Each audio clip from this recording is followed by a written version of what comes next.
And in the midst of also a segment that we've been waiting for with Miz, where Miz is like, I taught you how to be this way. Admit it. I just want to hear it.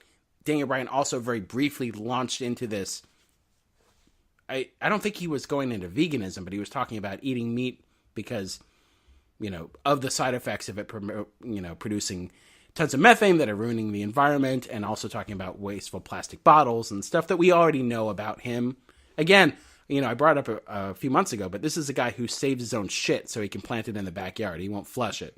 Right, so he has like a composting toilet. I think that was one of the last episodes of Total Bellas / Divas I watched. Maybe that's why it sticks out so much to me. You're like, I feel the story has been completed. I also think it's very funny because he said, I've been reading a lot of books. Like people like Alexander Hamilton. He's going on about books. Daniel Bryan has a book club.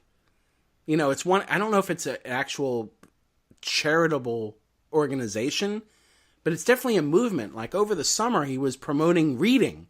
And it was called Brian's Book Club, # Brian's Book Club. And he was reading all these books and getting other people to read books. And now it's like he's turned that heel.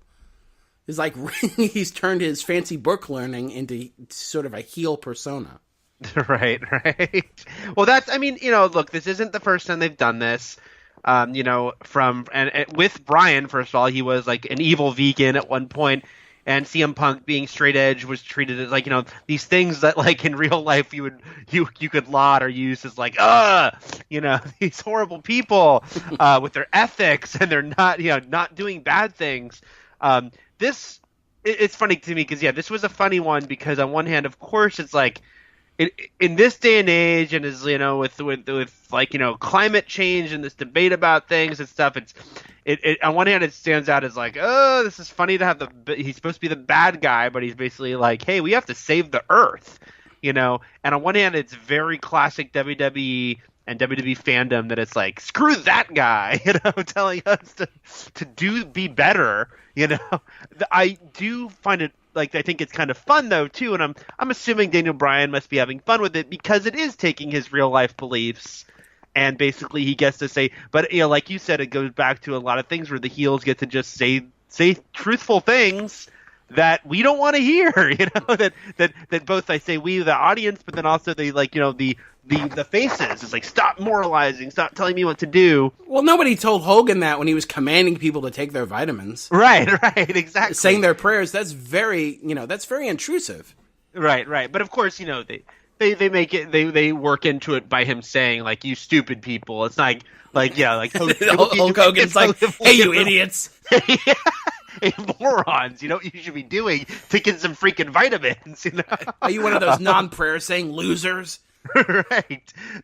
So it is always a funny thing, and I think it's even funnier now. I don't know. It's a little odd, but I had a lot of fun with it. And as you said, it's also funny because Daniel Bryan's look is so the opposite of like the badass heel. Like he's not wearing like the dark black leather, or anything. He's dressed granola-y. Oh, it's awesome. Yeah. And it's his sweaters. Great. Yeah. I want to either know where he gets his sweaters, and if it's just from a secondhand thrift shop, that's fine. That's even better. Right. Or right. they should just sell them for a ridiculous amount of money on shop.com, because I would buy one. I think it would be great, like, if new Daniel Bryan fans show up to events with these dreary chamomile sweaters. Right. It's like a costume, and I think it's awesome. It's great. They have not changed his music, which I thought they would. They did get rid of the yes graphics, but I guess they're just continuing with the thing where he acts like he's going to do the yes, and then it's like the mocking yes. I still think they should just change his music, but I get that they don't want to. I don't know if I can handle that. Yeah. Especially if the new music sucks. Then we're stuck with it. That's true. Stick with what we like, I guess. All right. That's my take. Look, you have your own take. We don't have to have the same take, Eric. Right. Whatever, man. Yeah, I just hang up. You poo shoe. This podcast. So Daniel Bryan is the new Daniel Bryan, and I also liked his shirt. He had that heart, but it had plant coming out of it. I don't know where that came from. I'm sure it was something. Oh, but he is still doing the fickle, so that's for you. That was directly for you.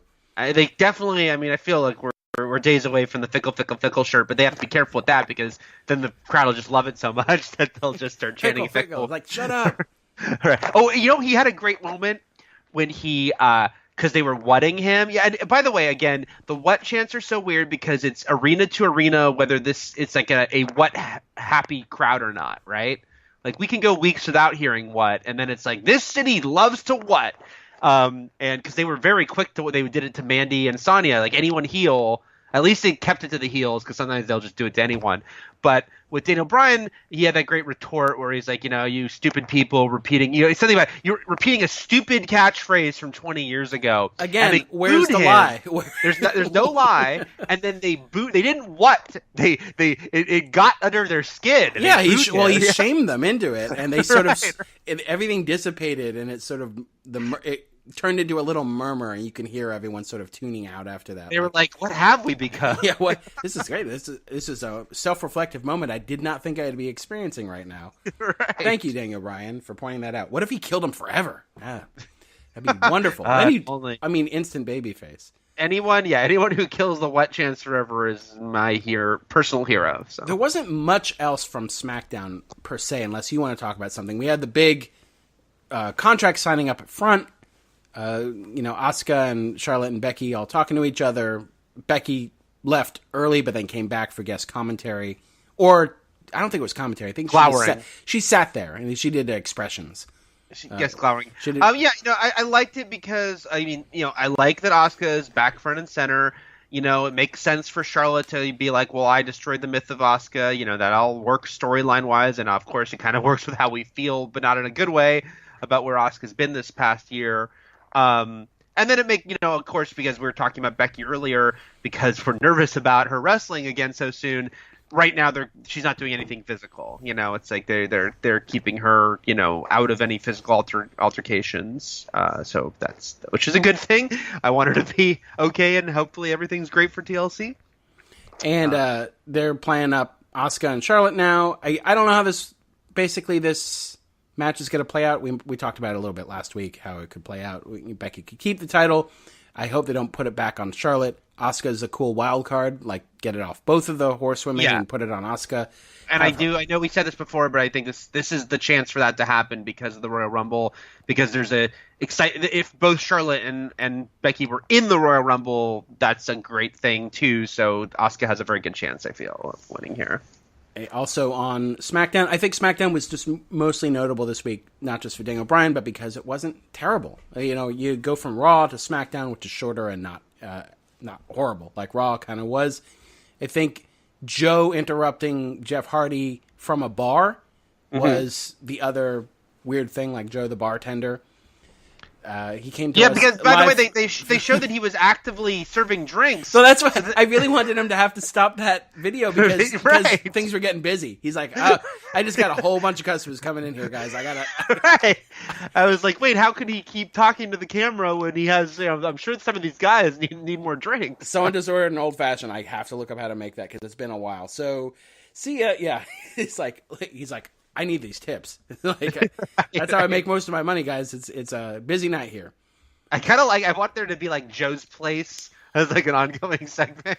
Well, it's Patty's Pub-esque, but I do want them to have sort of its own Cheers theme or Patty's Pub theme. Oh man, yeah. Joe's, yeah, and they showed the logo over the exterior of the bar. Or it could be the Flaming Mo song, but it's Flaming Joe.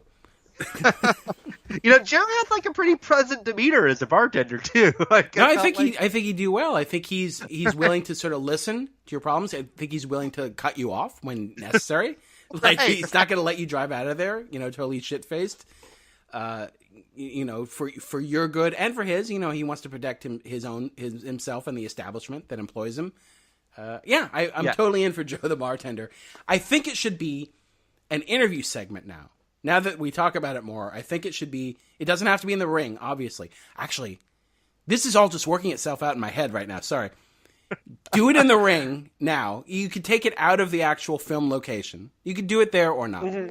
I think it would be funnier now if it's in the ring, and it's called Joe's Place, and it's a fake bar in the ring, And like he's wiping down the counter, and then his guest that week comes up and saddles up to the bar. And then he talks to them about their problems. It's like the barber shop. Yeah. But it's like Joe's bar. It's the barber. Yeah. So but I think I'm trying to decide in my head, and I think I came to the conclusion that it would work. It would be better as a fake bar in an arena, like a traveling bar he's there cleaning out glasses, like wiping them down with a towel. All right. So please do that, WWE, as much as you listen to this podcast. Right. I heavily endorse that as well. Anything else, observations? I'll say it's one of those things where it's funny because the New Day, the Usos, and the Bar are all really good, and to their credit, have managed to continually do entertaining matches together. But the fact that it's like seeing the three of them all together again, I'm just like, man, they have to like have other tag teams of relevance. It's just funny because it's just like we were talking about at one point, Heath Slater and Rhino were a relevant tag team on SmackDown. But right now, I know that there are technically other tag teams. Survivor Series just included them.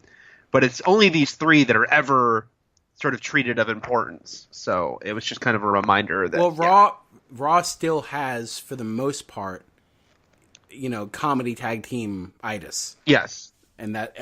for sure. And even the Revival, who are supposed to be the serious team, keep getting punked by Lucha House Party for comedic effect. Because isn't it funny how they keep losing? And we're like, no, it's not. Because we like them a lot and we don't want to see them in this storyline. So please stop.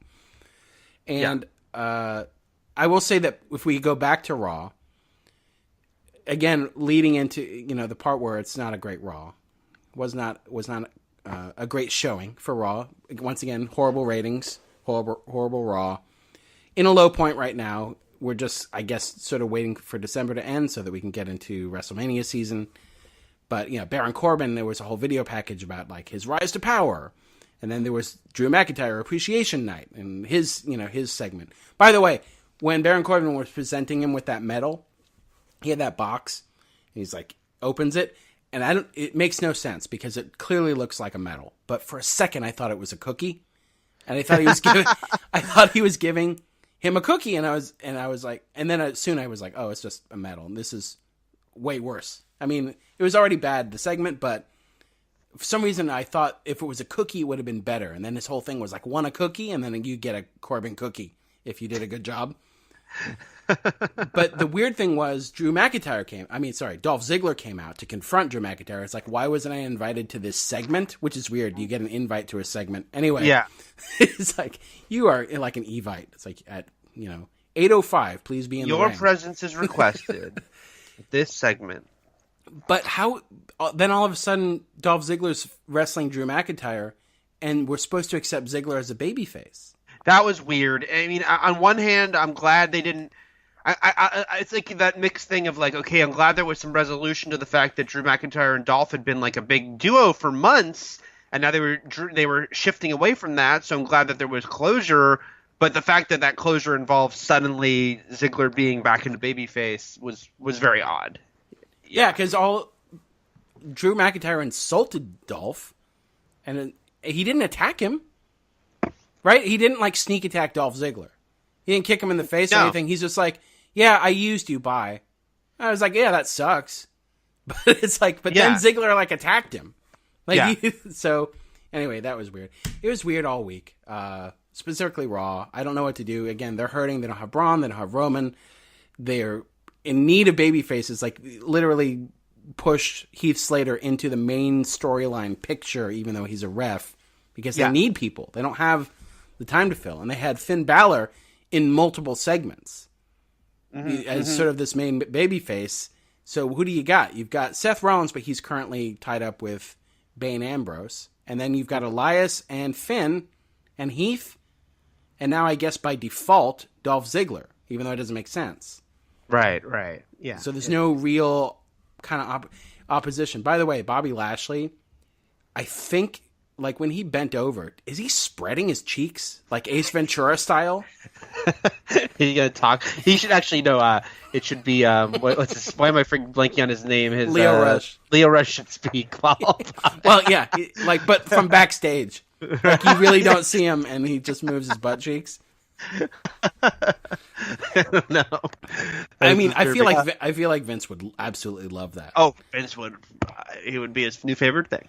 Hey, I did want to mention NXT briefly.